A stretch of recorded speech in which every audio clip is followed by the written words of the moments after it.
All right, welcome to the Nonprofits. Our fourth and final segment this week takes us across the pond to merry old England. The Church of England has ruled that non-alcoholic wine and gluten-free bread cannot be used for Holy Communion, affirming that only wheat-based bread and fermented grape juice are valid sacramental elements. While acknowledging the difficulties this creates for those with dietary restrictions, the Church maintains that receiving only one element still constitutes full participation. Critics, including Synod member Reverend Canon Alice Kemp, argue that this policy excludes those unable to consume gluten or alcohol. However, Bishop Michael Ipgrave emphasized that changing this would require overturning long-established church doctrine. We wouldn't want to have to do that. This story is from Newsbreak by George Lithgow on February 9th, 2025. And I would like to hand this to Stephen first. Is this move by the Church of England, is this biblically based? Or if they preach that, if they preach that we are to do what Jesus would do, is this what Jesus would do? Tell you what Jesus would do. Let me parse it down this way. This is, while I was in Bible college, this is the handles that we were given for handling the overarching message of the Bible, that obviously Jesus is the focus of. That in the beginning, God was like on earth and he, interacted with man and woman, but more importantly, man, face to face, and then they sinned. And so then God had to remove himself a step. So then he was speaking more indirectly. And then as man continued to sin even more, he had to get further and further away till he's speaking through Moses. Now he's speaking through the prophets. Now he's giving them a king and speaking to the king, and the king is speaking to the people. And then, just this creation of a system in order to, because we can't communicate to God face to face, we need this system, we need these rules, right? Okay. And so then when Jesus came along, he was like, hey, look up, or the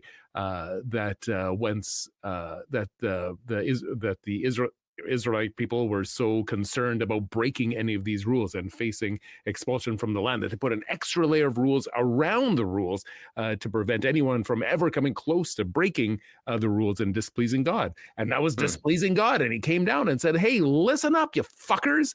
You're really missing the point. You're really missing my heart here. I care about people, and you're putting all of these rules around to try to exclude people. And the kingdom of God is all about including people, not about excluding people. So when I hear a story about this, where the Church of England says, hey, we've got these rules. No. The Bible doesn't say that our communion bread, our communion wafers need to have wheat. No. The Bible doesn't say that communion wine needs to be made from fermented grape. That's just our rules, and we can't break those rules because that would be inconvenient. And to hear that it's excluding people based on their own fucking rules, and what is the fucking point? How are you missing the point of this?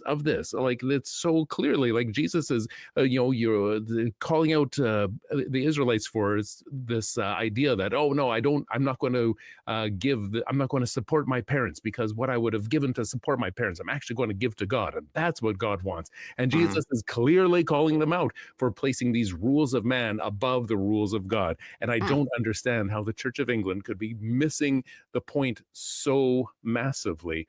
Clearly, that it's the hearts of people, and if you're excluding people from participating in the sacraments and saying, well, it's okay, like, no, fuck off. Fuck off. That's what I have to say. That's what Jesus would say. Jesus would say, fuck that shit. Yeah. Okay. All right. Thank you. Thanks, Stephen. EJ, we're going to jump over to you here. Stephen thinks that obviously this doesn't have a biblical foundation. So what could be the motive here? Is it really just boil down to long-held tradition, or what's going on with this? So, as far as I can understand, the whole reason was because it's not accurate to the original ceremony. However, it's an odd distinction to make.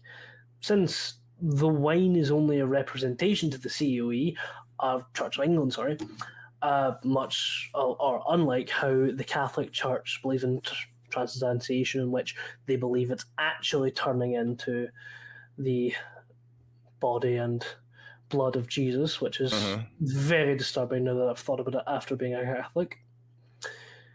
But to make it worse, likely due to the region he was in, it wasn't wine they would have been drinking anyway. It was rather more likely to be beer. So maybe the Church of England should switch to a pint of lager instead of being so uptight about a goblet of wine. All it does is exclude people who want to join in. I mean, yeah, Right. Church of England, that's standard for them, but come on. I know the church isn't exactly fond of inclusivity, but like, if people want to be saved, you should let them. And if you disagree with that, you're disagreeing with Jesus. That's our job. Right. We don't want them infringing on our territory, right? Exactly. So wait. So I just want to do a little sidetrack here. So you said the Church of England is kind of exclusionary by nature. Is it? Can you go into that a little bit more? I mean, what other ways is the Church of England exclusionary? So Britain and England specifically has a lot of the Scottish-English rivalry comes from Catholicism versus Protestantism. Basically, whenever one was Protestant, the other was Catholic. And whenever the Church of England was Protestant and Scotland was Catholic for a while, what would happen is there'd be a large population of Catholics up at the northern border, partially in England, and they'd get very, very upset with this. And to the extremes, they'd start going around killing people. In fact, especially around the Tudor era, after Henry VIII died, with the whole Queen Mary of Scots and the Elizabeth I situation, to put it.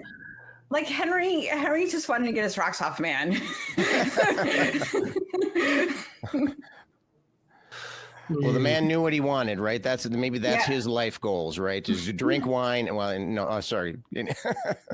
I'm sorry. We're interrupting you. Inside joke there. Sorry. Go ahead, Ejector C. Please continue. It's okay. It's the Church of England has a history of completely decimating groups of people and excluding them for not agreeing with them. So is it that they have political differences and they're using the religion as their knife to separate these groups? Yeah. Okay. Occasionally, sometimes it is, especially near the founding, there was a genuine belief that they were really working for God and that the head of the church should be the king. Right. Which I'm sure you can see why Henry VIII loved it. Right. Yeah. Interesting. All right. Well, I want to jump back to Helen real quick here. We haven't heard from you much on this one. What do you think? What's your take with this? I know that you have a Catholic history. What's a Catholic's view on this? So, as a former Catholic, I've done a lot of cannibalism with the body and blood of Christ. Also, EJ, I'm sorry. Like, I just find it very funny that, the Henry VIII really wanted to get laid, and he was like, "Hey, I'm going to separate from the Catholic Church and create my own church." And Boleyn was apparently irresistible. Get divorced, so I can get my rocks off. Like, it's a very weird. It's very like toxic masculinity vibes, but regardless, like, I'm going to create a whole new religion in separation so I can get my rocks off. Very toxic masculinity, very religious. I see you, Henry VIII. I see you. But also, he then beheaded the woman he formed a church for. I know. So, that being said, I remember when I was a kid, since I could not drink wine because I was not 21, they would give us grape juice. So, the Catholic Church has already been kind of bending the rules anyway. So, I don't see. I know. You're a lot better than our Catholic Church, who would just give the kids wine. Right, yeah. This was the thing when I was growing up. What would Jesus do, right? He didn't turn water into grape juice after all. So, just wasn't a thing. And 2,000 years ago. I'm so sorry. But that's the thing. The Catholic Church has always been making exemptions. Look at the Pope being kind of okay with gay people now. It is. They are constantly adjusting to the changing ways of the people. I don't know why the Church of England is kind of, and it's kind of like, no, it has to be wine. It has to be like, something has gluten in it. And I'm like, listen, if your all powerful God is very specific that about bread and wine, that his flesh cannot be transmuted into a rice cracker and grape juice. I'm like, does your God actually have any fucking power? Like, let's think about this just for 2 seconds. Just think about it for 2 seconds. Like, this is supposed to be the creator of the universe, like all powerful. Yeah. If he's able to transmute his body and blood into bread and wine, what does it matter if it has gluten in it or not? And by the way, grapes don't have gluten, so I don't even know why this is a fucking argument. Well, the wheat and the biscuits, I'm assuming that they're talking about. Yeah, the wheat and the biscuits gluten-free. is a thing. So, I'm sorry. Yeah. So rice is like his, his kryptonite. Like, I can't do rice. Apparently, you're not. Maybe you're not. That doesn't transubstantiate as well. Rice doesn't. It's just. Like, this is a powerful deity. Like, why are we having this argument? So maybe your God isn't as powerful as you thought he was. Just gonna say, and maybe your God has limitations. Because just maybe gonna say, I'm just as the conservatives like to say, I'm just asking questions. Right. Sorry, Stephen, what were you saying? Just that maybe you're not putting your faith in God. Maybe you're not trusting him, that he's going to protect you from those harmful molecules of gluten. If you really believed in God, if you were a really real Christian, you would eat that wheat and you'd know that you'd be okay. Maybe that's it. Maybe they want to exclude the faithless, right? They want to exclude the faithless or the weak of faith. That's interesting. Okay, well, I want to propose another scenario here. So sometimes people get kind of nitpicky about the details because they want to make something seem more important than it is. So the idea being that if this weren't so important, then why would we care about the details so much, right? So I'm going to start with Stephen, since we're talking to you right now. Do you think the Church of England could be intentionally fluffing up the importance of communion, or what here? Like, I think, like, maybe I could see it being a flex. Like, hey, you know what? We're making the rules, and this is what we say the rules are. And if you don't like it, well, you can go to hell. Literally. I could totally see that.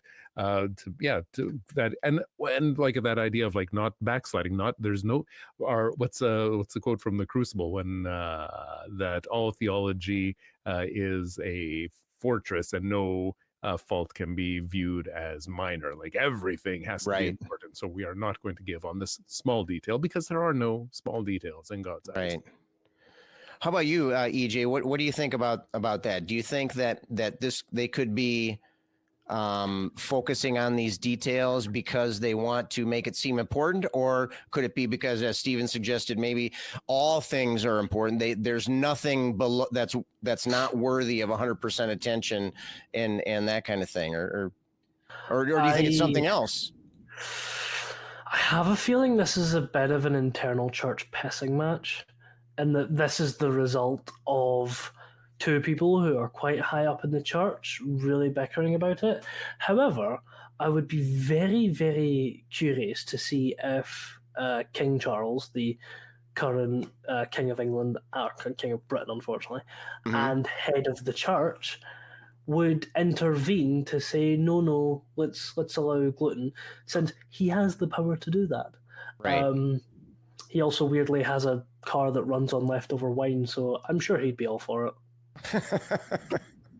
I'm not making that up. Does it run on leftover wine, or does it run leftover grape juice? I mean, come on, there has to be, we got to take that into consideration here.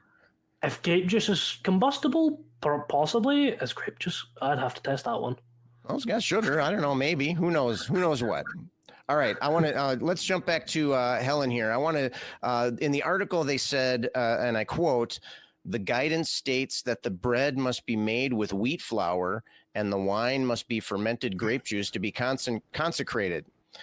But they do make wine that has non-alcoholic wine that has been fermented. You can make wine, and then you can take actual wine that's produced through the normal process, And then there are various ways that you can get the alcohol out. I mean, there's like reverse osmosis, and there's other types of process. You can boil Apple the cider. alcohol off. I've tried actually making non-alcoholic homebrew beer by you make the beer regular, and then you boil the alcohol off slowly and at fairly low temperatures, because the alcohol boils at a lower temperature than the rest of the liquid. So there are ways that you can make non-alcoholic but wine Scott, that has wait a been second. fermented. Well, hold on, Scott, you're talking science.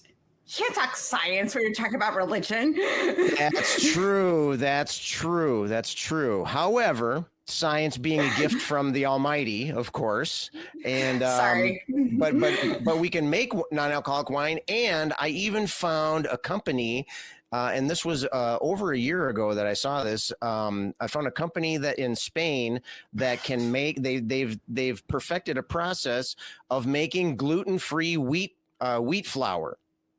They can take the gluten out of the wheat flour, and so theoretically, More you can More still have science. gluten-free, gluten-free biscuits without having, and it's still made out of wheat flour. You can have non-alcoholic wine and still have it be fermented.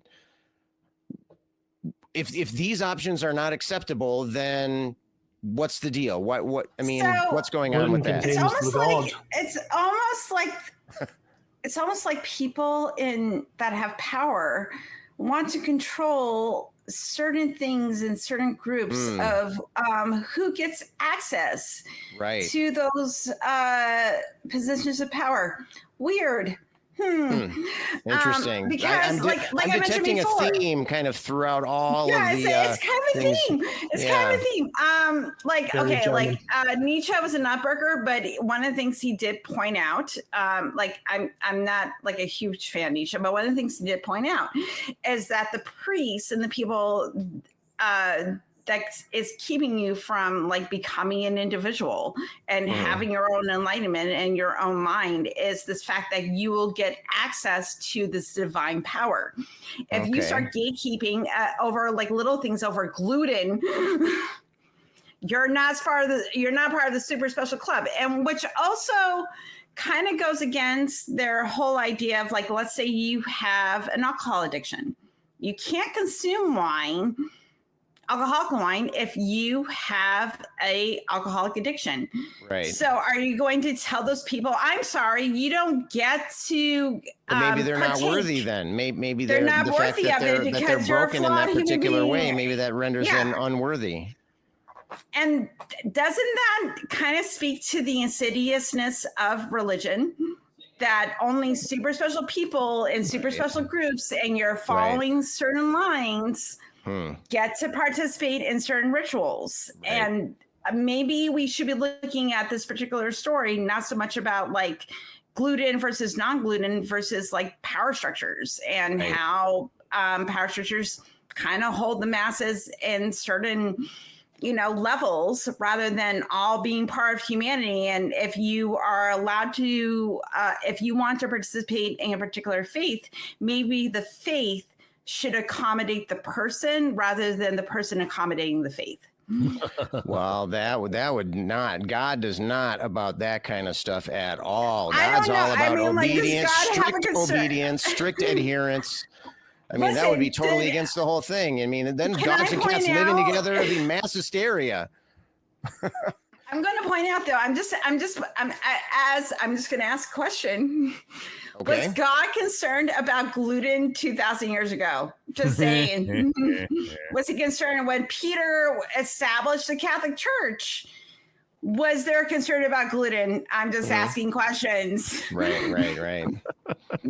All right. Well, speaking of questions, I do have a surprise question for all of you. And so I'm going to read something to you, and then I want to get your feedback on this.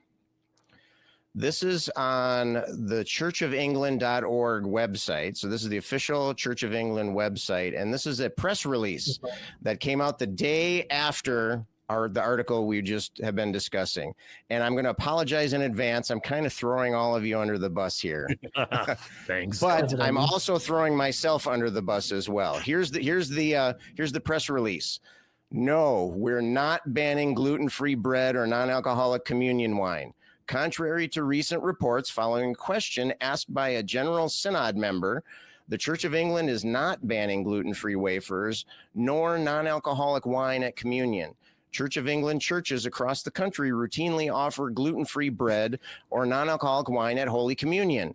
Many professional ecclesiastical suppliers have long provided wine or bread which may contain tiny traces of alcohol or gluten, which can legitimately be considered non-alcoholic or gluten-free. We hope this helps clarify and avoid further confusion. So, in a way, we were all kind of sucked into this article, and none of us bothered to check if it was true. Now, granted, I did come across this, but I'll admit, I wasn't looking to double check the article. I wasn't looking to double check the article. I was just looking for another perspective, and I happened to come across this, but the story is is wrong. They're not doing that kind of restriction. Did you call us on our fucking bias? You called us on our bias. Yeah, you called us on our bias. Did I? You what? called us on our bias.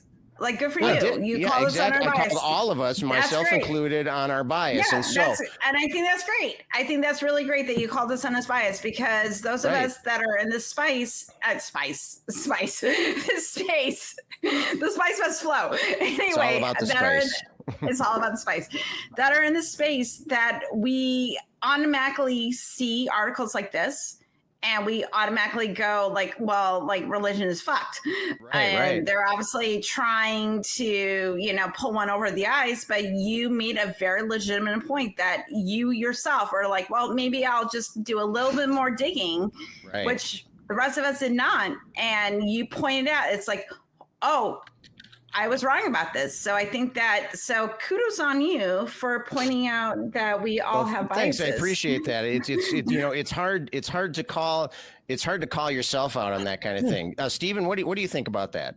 I now want to look up, what is it? What's that website? Daily Grind? What? I'm blanking on the website that you can check your sources through to find out what their bias is, and what's that website? Snopes or? No. Ground News? Ground News. Thank you. I knew it had something to do with grinding, but not grinder.